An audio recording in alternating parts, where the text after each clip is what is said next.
Anyway, I've got 3 poems for you, and the first one is it's a religious poem, as it were, but it's also influenced by probably one of the most least religious people I know. I'm sure some of you may have had Daniel Shelley Smith as a tutor.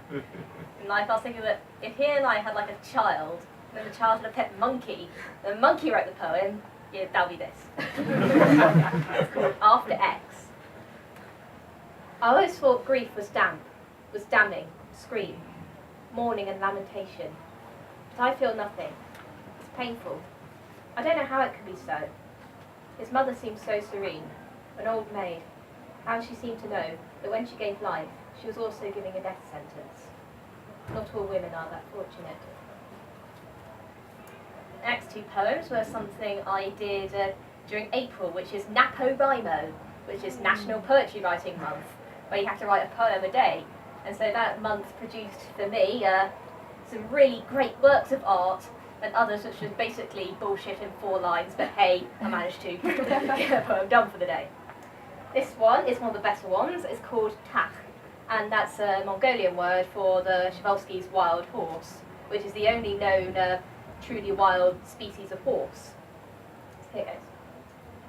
Broom bristle mane and mealy mouth that has known no bridle or bit, dumb backs no saddle, flanks untouched by stone-hard stirrups.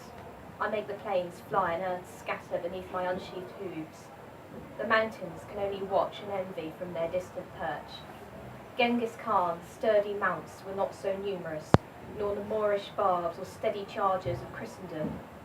But now only I run beneath the shadow of the mountains. Only my ears are left to listen for the wolf's cry. Only millions of years' worth of instinct can save me from the encroaching footsteps, the irresistible urge that carved these sinews, these bones. Run.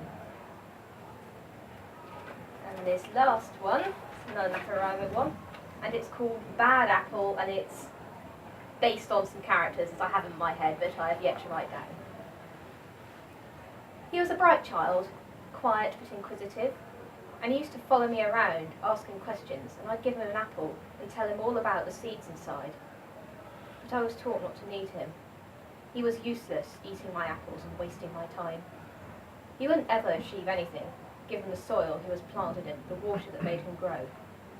He became sick and alone, and his injuries festered beneath the undyed wool he hid himself in. It hurts to look at the monstrous shell he's become. Yes, it's now of all times I need him. That's it.